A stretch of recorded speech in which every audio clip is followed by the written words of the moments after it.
You're listening to Potty Mouth Radio, the home of movies, music, television, and comedy. This podcast is filmed in front of a live studio audience and contains coarse language. Could it be any more spoilery about a 25-year-old sitcom?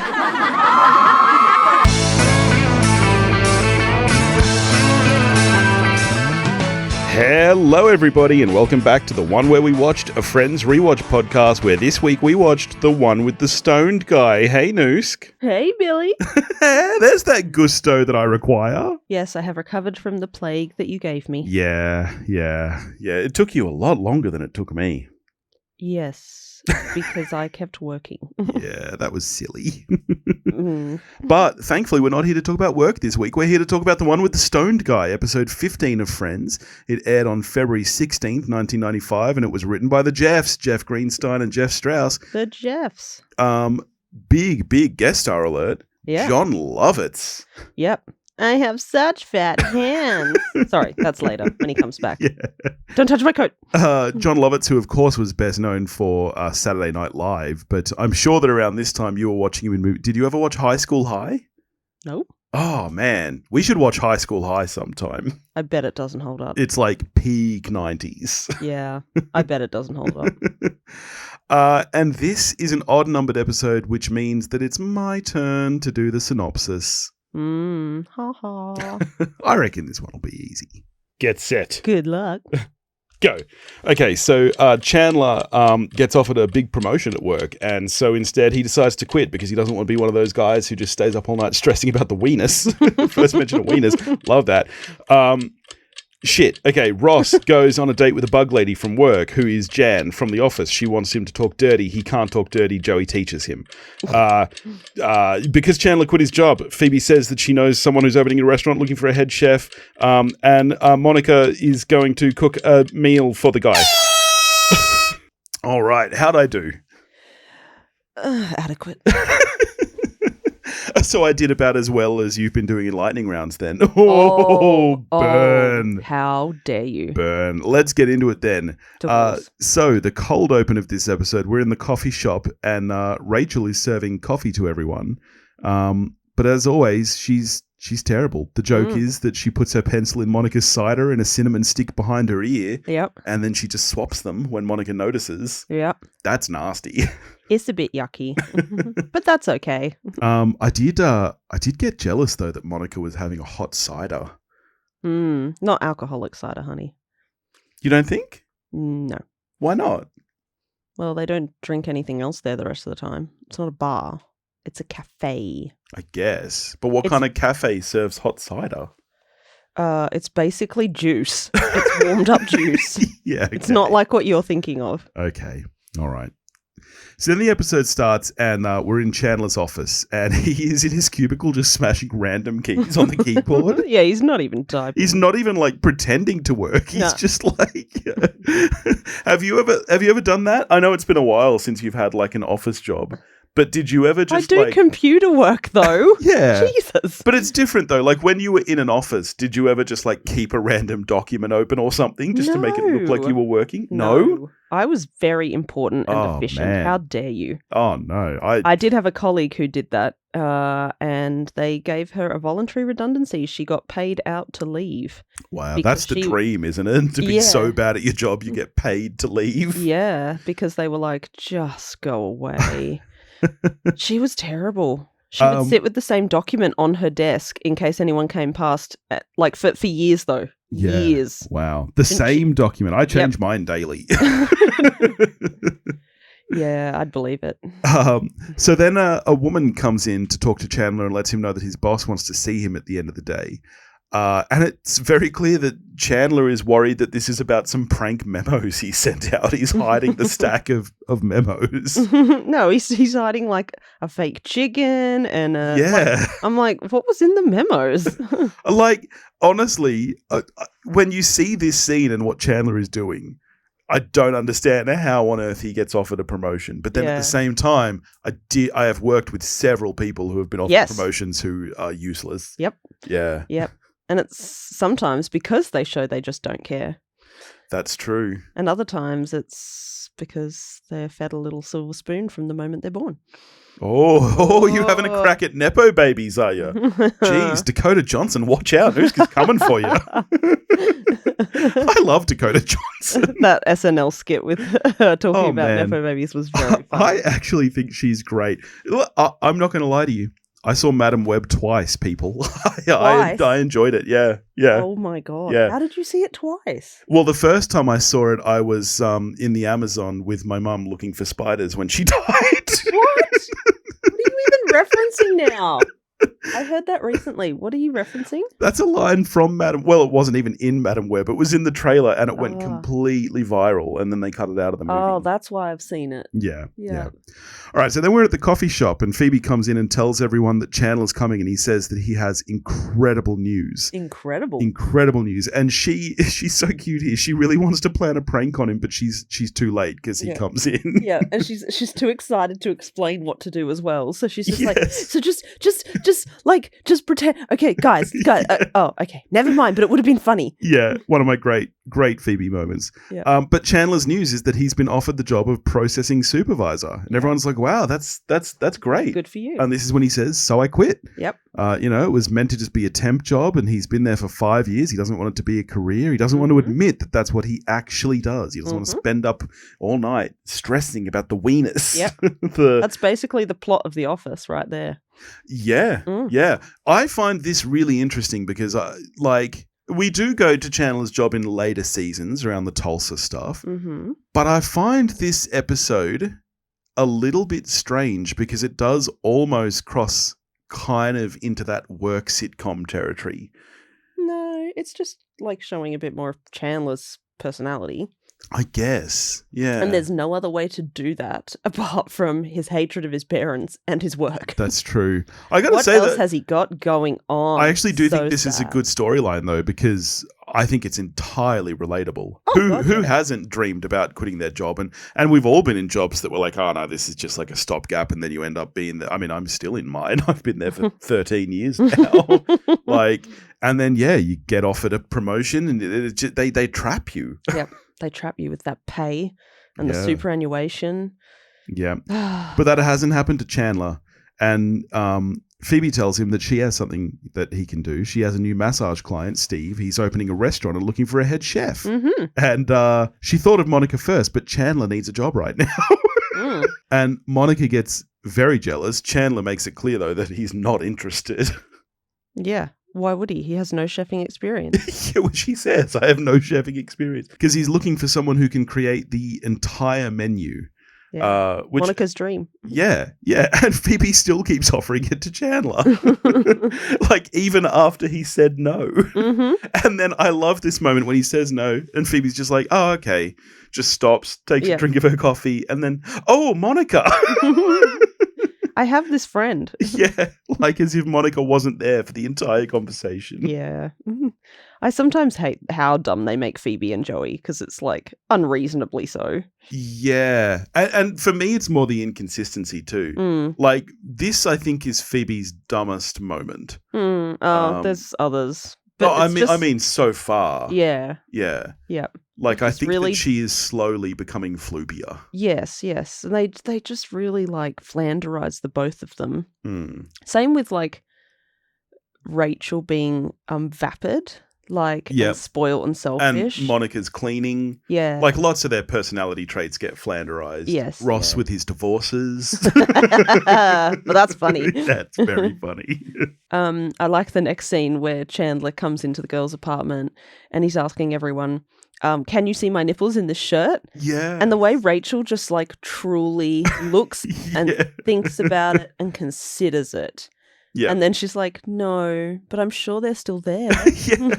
That's funny. This is funny because especially it hasn't been mentioned yet, but we know something about Chandler's nipples. He has a third one. So yes, clearly he still does at this point. Clearly you can't see them through this shirt. Otherwise they would have noticed. Yep. His nupple. His nupple. The source of all my power. And Chandler wants to look his best because he has an appointment with a career counselor a-go-go. He added the a-go-go. I do like that bit. A go-go. I added the go. Well, I really like the next bit where he's saying, you guys all know what you want to do. Mm-hmm. I don't. I don't have a dream. Yep. And Rachel's like, I don't know what I want to do. And he goes, everyone in the living room. But I like this moment, though, where then Ross comes back with, yes, the lesser known I don't have a dream speech.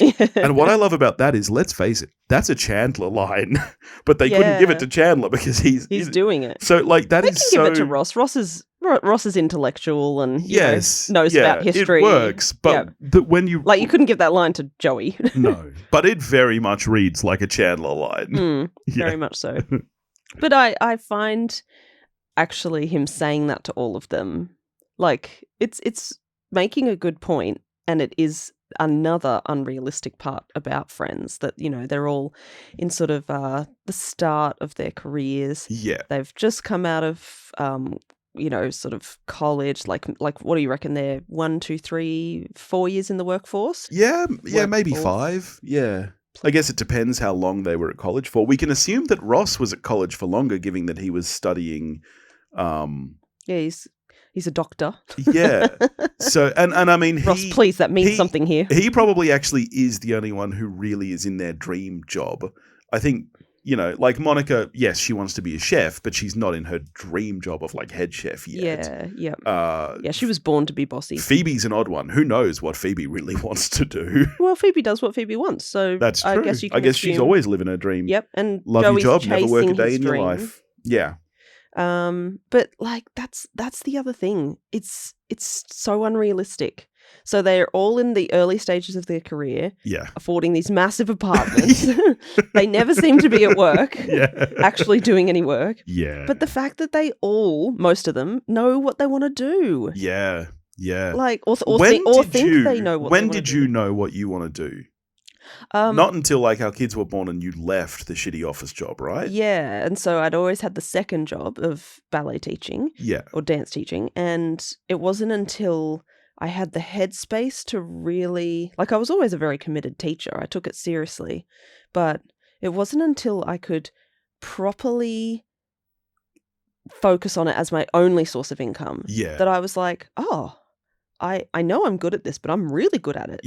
And I get a lot out of doing it. Yeah. See, I guess I got very lucky in that I've only ever had 3 jobs: in a video store, in a cinema, and working as a cameraman, video editor. It all relates to you. But I still wouldn't say I'm in my dream job. No. But at least I'm very lucky getting to work on movies from home all the time, like you did last year.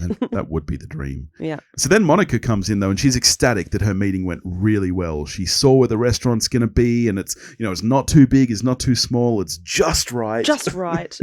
I love Chandler's line here. Was it previously owned by a blonde girl and 3 bears? I mean, you can see it coming a mile away, but you're watching Friends for comfort. It's still good. Yep, absolutely. Any other show that is in, I'd be like, this is poor writing. But in Friends, I'm like, thank you. Thank you, Chandler. That's what I came here for. And so Monica says that she's cooking Steve dinner as a test run. She wants Phoebe to be there to make yummy noises. Mm-hmm. This is where I found this line really funny too. Ross pipes in asking if anybody knows a good date place, and Joey suggests a place where if you finish a 32-ounce steak, it's free. And Ross then asks again if anyone knows a place for someone who's not dating a puma. I love the way he says puma. Because it sounds like poo. Do you know how big 32 ounces is? No, I asked you at the time. I was like, how big is 32 ounces? 900 grams. Oh, that is big. That's pretty big. That's almost a kilo of steak. Yeah, but I mean, I could do that. Yeah, I was about to say, I feel like you could do it. Easy. It is a lot of meat, though. Imagine the meat sweats. Free. You'd have the meat sweats so bad. It's like the one time I had a pounder, a double quarter pounder, 4 pieces of meat, and you can taste meat for weeks after that. Yuck, what the fuck is wrong with you? I only did it once. It was a dare. Oh. You were young. You were young. You had a better metabolism. Yeah. Because he's having dinner with the bug lady from the museum. And then he says, and then I'll bring her home and introduce her to my monkey. Now, this is where I want to call bullshit on something. Because then Joey tells Ross that his monkey is a chick magnet. And Ross is going to get some, Joey, that monkey is not a chick magnet. No. Like a puppy, yes. Puppies pull in the ladies. Yeah, but if someone had a monkey, I'd be like, fucking cool. Really? And then I'd question as to why they had the monkey and how. And then I'd say, that is so cruel. Who would name their child Bethel? I don't know. Like, when you go see them at the zoo, you do want to hug them a bit. Yeah. Well, okay. then we cut to the scene where it isn't going well. Oh, yeah. Marcel is just pulling her hair and she's saying, I can't stand it. I can't stand it. Yeah. And I was like, who's that woman? Oh, my God, that's right. It's Jan. Yeah, it's Melora Hardin. Yeah. Yep. Yeah. Love her. A good 10 years before she was on The Office. Yep. Oh, more than, well... The Office started in 2005. Yeah. So 10 years but exactly. Was she there from season 1 or 2? She was there in season 1, Yeah. I believe. Yes, because doesn't she make Michael fire someone? And then that's when he... Oh, that's right. Yeah. Oh, and... Okay, why are we talking about The Office? It's either Friends or The Office. That's all we watch. Yeah. But... It just goes to show, like, you know, these poor actors who just keep plugging away at it. Yeah. Like, she's just Ross's girlfriend in some episode. Like, she never comes back. You know, she doesn't even get recurring girlfriend moments like Janice or like pop-ins like Gunther or anything. Yeah. But, you know, you keep plugging away at it and someone will discover your talent because she has excellent comic timing. Oh, man, she's so funny as Jan. Yeah. And I do think you can see... she doesn't have a lot to do in this episode. No. But, you know, she's good. She's serviceable. Yeah. Serviceable? Yeah. Wow. Please take that back. You sound like Fisher Stevens. Oh, no. No. You dickhead. Oh, that's harsh. Oh, you dog. Well, then we cut back to the apartment and Monica is testing out recipes. She gets Joey to try a salmon mousse. I mean, honestly. And he's like, it's creamier. Yeah, but like good cream or bad? Like, is it good or bad? And he's like, we're talking about whipped fish, Monica. I'm just happy I'm keeping it down. I'm with Joey. I know you would. I wouldn't eat that. So good on Joey for at least trying it and trying Joey. to be supportive. He will eat any food. Dude, it's whipped fish. Oh, sign me up. Yeah. Yeah, some of us are fancier than others in this room. Just saying. So then I really like this moment too. Chandler comes in. He's had 8.5 hours of tests. He's had personality tests. He's had everything. And he is primarily suited for the job he already had and quit. Yep. But he wanted Phoebe's to like, that's so good because you already had that job. She's ever positive. Bless her. I mean, have you ever been to a career advisor? Not once. Not even maybe in college. Yeah, I think I spoke to the career counselor I think college. we all had to in college, didn't we? Yeah. Yeah. I mean, those people are useless, aren't they? Like, no offense to any career advisors out there listening, but it's a useless profession. Oh my God, it is not at all. I did in my mid-20s read a book by a career counselor person. I think it was called something like, I love doing my dream job, if only I knew what it was. Yeah, right. Something to that effect. I'm probably stuffing the wording up. But that was actually it was a helpful book. Okay. That was when I worked in the office job and it was soul destroying. And I don't know, like it talked about the environment, the kind of, you know, like how you like to use your brain. It was useful. Okay. Yeah, all piss right. off. I'm sorry. I take it back. I apologize. And then this is where Rachel says that she can see his nipples through that shirt. Which is the straw that broke the camel's back for Chandler. He's just fed up. Yeah. But he still has his sense of humor because Monica offers him an amuse-bouche and he says it is amusing. But we say that all the time if we go to fancy restaurants and they give us an amuse-bouche. Yeah. And you love to say, this is amusing. So then the phone rings and Monica answers it. And she's talking to one of the waitresses from work who she's hired to come help when she serves, the test meal to Steve. Rachel is pissed because, there's a waitress right here. Mm-hmm. But it has to go perfect, and Wendy's more of a professional waitress. That is one of the worst things you can say to Rachel. Yeah, like I get it. I get it from Rachel's point of view that, that's rude. But You're not good at your job. Yeah. This is like a big moment for Monica. Like, can we acknowledge that you routinely are told by your own managers that you're not very good at this? Yeah. Like, you have to have some allowance there to be like, okay. There is also surely a big difference between massive. being a waitress in a coffee shop and being a waitress in an upscale restaurant. Yes. Like, I'm not saying one is less skilled. I'm just saying surely they're different, right? Yeah, well, think about it. Like, and like I've been a waitress myself. Like writing down orders, or those people who just remember them, that's a skill, and go away and sometimes make it themselves and bring it back. Okay, yep, you're on your feet, you got to remember things, you got to like keep track of multiple customers at once. Yep, there's lots of skills going on there. Lots of executive functioning, if you will. Okay. But when you work at an upscale restaurant, you also have to have an intimate knowledge of the menu. It's an expectation that the wait staff don't need to constantly go back and check with the chef. Yes. Does this have this in it? Does this have this in it? Someone's asking for this. Can you do that? Like, you have to be able to have a confident wait staff to go yes or no. And sure, like in this situation, like Monica's there, but when they bring it to the table and they're like, so we have here a blah with a blah sauce and blah and blah. And what I would recommend is that you start with the blah. Yeah. Yeah. Rachel couldn't do any of that. No, she could not. So then we're back at Ross's place and the date is going a lot better. Marcella's left them alone and him and Bug Lady are making out hard. Making out hard. They are. It's kind of gross. You know when you can hear kissing sounds and you're like, oh, I don't like this. But they're really going at it. And she wants him to talk dirty to her. And Ross, some great Schwimmer acting. He doesn't know what to say. And then he just randomly comes out with vulva. It's so embarrassing. It's like the famous Reddit story that did the rounds, which I'm sure I've read out to you. No. About the guy who wanted his girlfriend to talk dirty to him, and she was trying and she couldn't. It escalated to the point where she just yelled out, "Yeah, you like that, you fucking You have read that to me. Oh my god. So bad. Oh man. And just for that comment, you can place how old she is as well. Yeah. Oh, yeah. I mean, yeah. If and here's the thing: this is like first date material, isn't it? Maybe not. Maybe actually, I do believe it's like maybe third or something date. I think it's mentioned earlier. Okay. And the group certainly know who she is, like Bug Lady. I love you, Ross. But either way.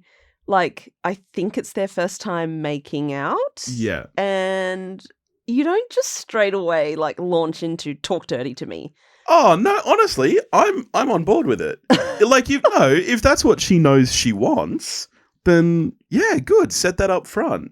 Oh, no. Sorry. No. I'm not saying you have to, like, keep your things a secret. would you rather be with someone for 5 years and then all of a sudden they're like, I have to be honest, all I've ever wanted is for you to poo on my chest? Oh, my God. Or would you want to know that up front so that you don't get into that 5-year relationship? Okay, there is a difference between the first time you're making out and 5 years. There's got to be some middle ground. Yeah. Okay. What are you talking about? Okay, you're right. You could wait till the third date at least before you ask for poo on the chest. Oh, people. What is wrong with you? Do you want that? Why did it come so quickly to your head? What the hell? No. We've been together for nearly 20 years. You would have heard about this a lot earlier. Yucky. So then we're at Joey and Chandler's apartment and Ross is regaling Joey with the story of how it went. And Joey's kind of laughing at him saying vulva, which Ross says, she took him by surprise. But also, like, it's so reminiscent of the time. Like, they have said penis on air. They haven't said vagina. And then vulva is like a step further. It's so typical. Really? Yeah. Okay. Yep. I didn't pick up any of that. Yeah, I feel like it very much. No, that's not what they're pushing. It's not an agenda or anything. I'm just saying it, like, I think it's very telling of what time they're in. Yeah. The 90s. Yeah.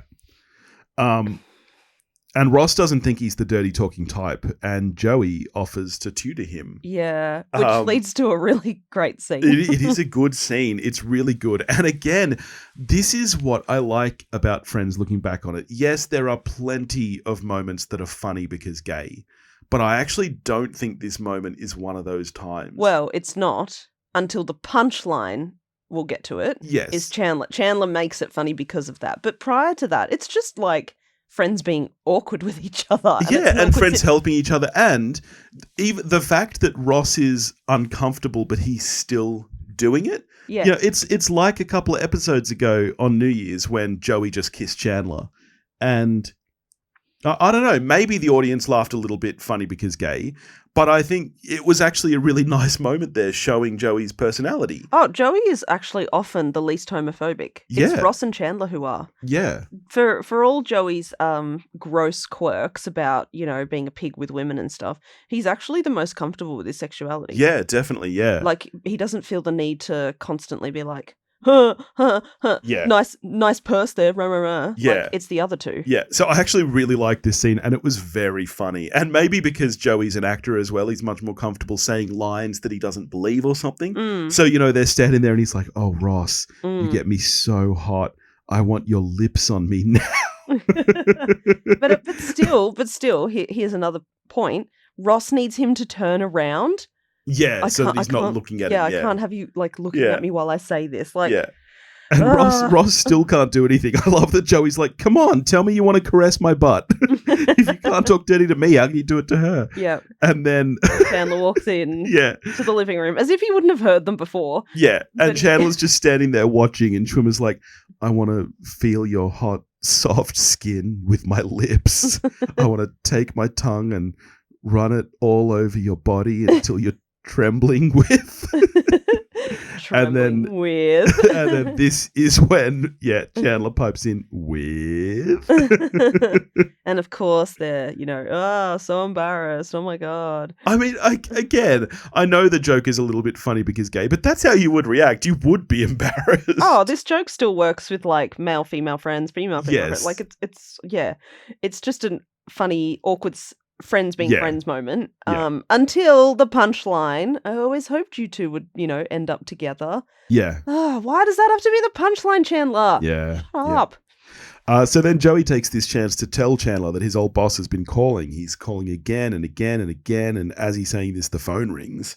And it's Chandler's boss offering him a lot more money. To which at first Chandler still says no. And then I love this moment. Stop saying numbers. You've got the wrong guy. I'll see you Monday. And the way he's just like, I don't, whatever. I mean, give up the fight. I would do that. Yeah, 100%. We all would. Yeah.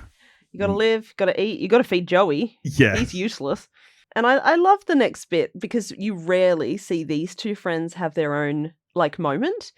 So we see Chandler showing off his new office to Phoebe. I just find that really cute. And she's clearly been there before because she's like, oh, this is so much bigger than the cubicle. This is a cube. And it's just really cute that, she gets to be the one there with him to do it. It's probably because they didn't have enough going on with her in the episode. But I don't know. I agree. I think rarely see Chandler and Phoebe do stuff together. You see Ross and Phoebe. You see Chandler and Rachel. You see Monica and Joey a lot. But no, you never see those two. Yeah. And he has a window. He's got a beautiful view of that guy peeing. Classic New York. And then this is where he shows off his intercom. Ellen, could you come in here for a moment? Thanks, Ellen. That'll be all.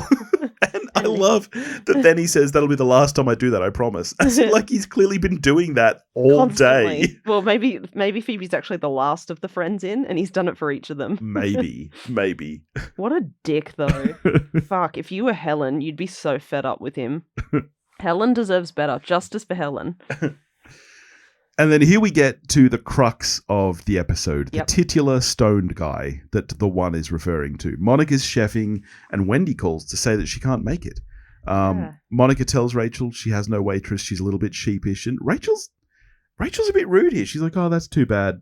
She, Monica even offers her $12 an hour, and not until she gets up to 20 does Rachel accept to do it. I think Rachel's been a little bit of a bitch. Oh, 100%, because as Monica says, when you came here after your wedding, you had nothing, and I put you up for free. I fed you, blah, blah, blah. And, like, that's still not enough for Rachel. She has to say 20. Yeah. And then that's, like, just help your friend out, Rachel. Yeah. And also maybe have some self-awareness that you're not good at your job. Yeah. So then Steve arrives, and it's Jon effing Lovitz. Okay. It is indeed. Who again, it's funny. He gets a big cheer, and he's definitely the biggest guest star Friends has had to date. But he's also not like, I mean, okay, certainly not these days a household name. Yeah. And even at the time, you know, like I threw out High School High, but mostly what I remember him for is his bit part cameo in The Wedding Singer. Oh, okay. Yeah. Like, you know, he was big on SNL, but yeah. I don't know how I knew him because I hadn't watched SNL as a kid. I mean, did we even get it in Australia back then? I don't know. Yeah. I certainly hadn't watched High School High. My family didn't watch The Wedding Singer. I don't know. I knew he was a person though, so yeah. He was in the zeitgeist. Yes. And Phoebe enters with him talking about how delicious the smells are. It's so yummy. She overdoes it. But I love, even before you know he's stoned, he's just kind of a dick. When he's like, oh, what a lovely apartment. And Monica's like, would you like a tour? I was just being polite, but all right. All right. And then it's while Monica's giving him the tour that Phoebe tells Rachel that on the way over, Steve lit up a doobie in the cab. Yeah. And he got stoned. Yep. So high, you guys. I love Rachel's response. I'm with you, Cheech.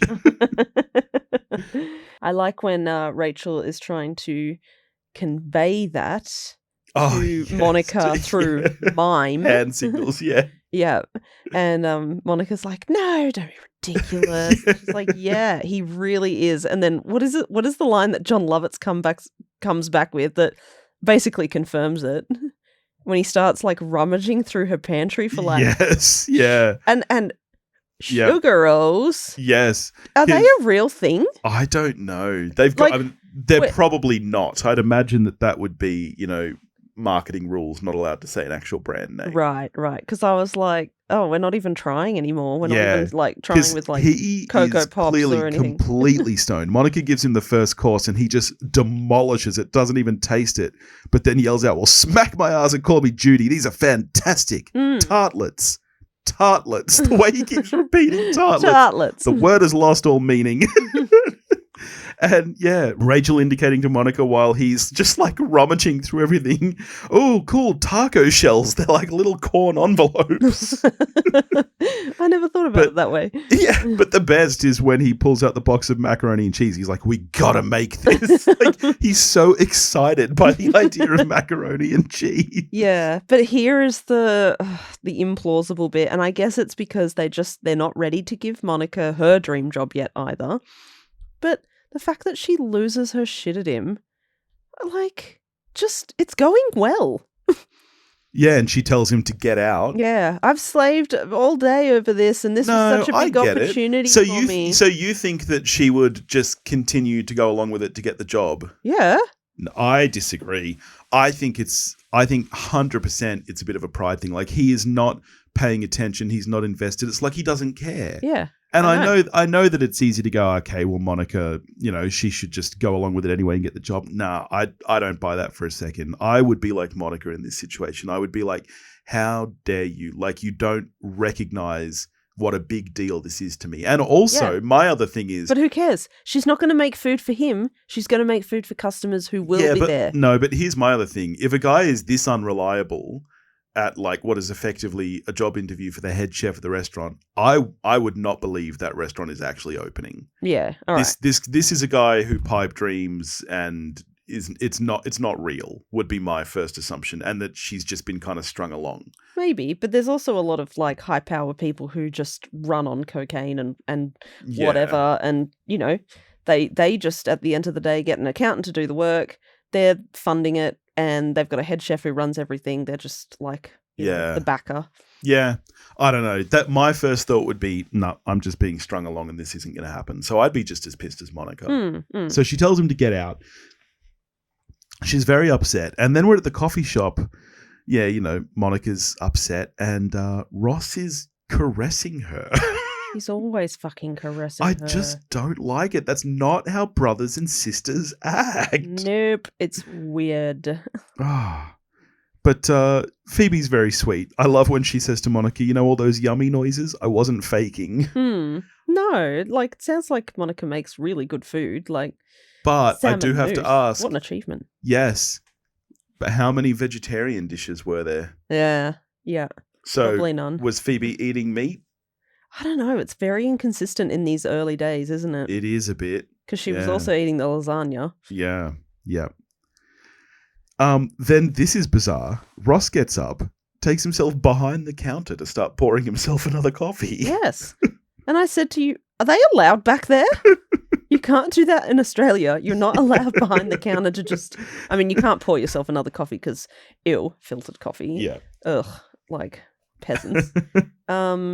But that's not a thing that happens. Yeah. Even if you're regulars, you don't just pop behind and help yourself. Yeah, it's Cafe bizarre. culture is very much alive and well in Australia. It's massive, and you don't do that. Yeah. And so while he's over there, Joey takes the opportunity to go over and ask how it went with Celia, and Ross is bragging. He says he was like the James Michener of dirty talk. Who the fuck's James Michener? I don't know. Let's find out. Okay. James Michener was an American writer. He wrote more than 40 books, most of which were long fictional family sagas covering the lives of many generations. Oh my God. That is very funny because then Ross says, it was elaborate. There were characters, plot lines, themes. At one point, there were villages. What kind of... I want to hear this dirty talk. Maybe it was more like an erotic novel. Maybe. But they still didn't get it on because by the time they were finished with all the talk, they were too exhausted and it was late. Yeah. Classic Ross. Yeah. So then I like this moment too, mainly because you know me. You know that I always just want to go to the movies because Phoebe suggests they all go catch a late movie. I know. And I'm like, so cute. Man, remember those days where you could just be like, let's go see a movie. Yep. Like, didn't have to think about it, didn't have to plan it. Didn't have to organise a babysitter days in advance. But you know who's not there, who does need to plan these things in advance? Chandler. Because then we cut to his office and he's yelling over the phone, I know what time it is, but I'm looking at the weenus and I'm not happy. And what is the weenus again? Weekly estimate. Weekly estimate of net usage statistics. Because then there's also chat of the anus. Yes, which is the annual net usage. Yes. So funny. Yeah. And then we get the tag of the episode, which is Phoebe massaging Steve, the stoned guy, and she's just purposefully doing it really, really, really bad. Yep. And it's interesting because he comes back seasons later. Yes. As her friend Steve, not a massage client. And I mean, we'll get to that episode, but he's still high. This guy has a problem. Well, you know who else has a problem? You. How dare you? Because I'm about to get ahead again in lightning rounds. Actually, no, I'm not, because these questions are insanely easy, because we're even again now, aren't we? No, I think I'm technically behind because I didn't get Chandler's dad's That's right, drag yes. name. So I'm going to keep my point distance here, unless you happen to have a hard question. Why don't you hit me with your 1 point question? Yeah, these are easy. What is the name of the cafe where the gang always hangs out and drinks coffee? Central Perk. No, it's wrong. It's Central Park. That is the easiest question we've had. I know. Oh my God. It's literally... almost as easy as this name. Your 1 point question, what is Joey's agent's name? Estelle. I knew you were going to do the voice. Joey, it's Estelle. It's Estelle. All right, 2 point questions. Hit me. What did Chandler lose after his wedding? Really? Well, I mean, my first thought, but I don't know if it's the right answer. It's the cameras, like the film, right? Disposable cameras. Yeah. Wrong. That's what I said. Film. I said the cameras. It's fine. Yes, because then they recreate the photos with just him and Ross. I love that moment when he kisses the other bride. What was the other answer you were going to say? I don't know. That it just the way the question was worded, it didn't make me think. But that was the only thing I could think of. Okay. Your 2-point question. Joey gets a part in a movie playing the butt double for which famous actor? Al Pacino. Yes, you are correct. We had that recently. That episode. Yeah, both of those questions on that card were from the same episode. Oh, Central Perk. It's in every fucking episode. How can they call this Friends Trivia? Well, we'll see what happens next episode, because next week we're up to the one with 2 parts. Part 1. Can I just say, I have gotten any of the difficult questions, any of them. Whenever there's been 1 or 2, it's mine. It's never yours. I'm just going to take a look at next week's card. They're easy again. When are you going to get a difficult one? They'll pop up. Maybe next week when we do the one with 2 parts, part 1. Yeah. A to be continued Yes, the episode. first to be continued episode of the series. Yep. That's going to be fun. If you would like us to continue doing what we're doing, nice little segue there, then make sure that you rate us, you share us with your friends, share us on social, all that good stuff. You can check out pottymouthradio.com to see all the rest of the shows on the network. You can head to patreon.com/pottymouthradio to get extra episodes, early access to episodes, all that kind of stuff.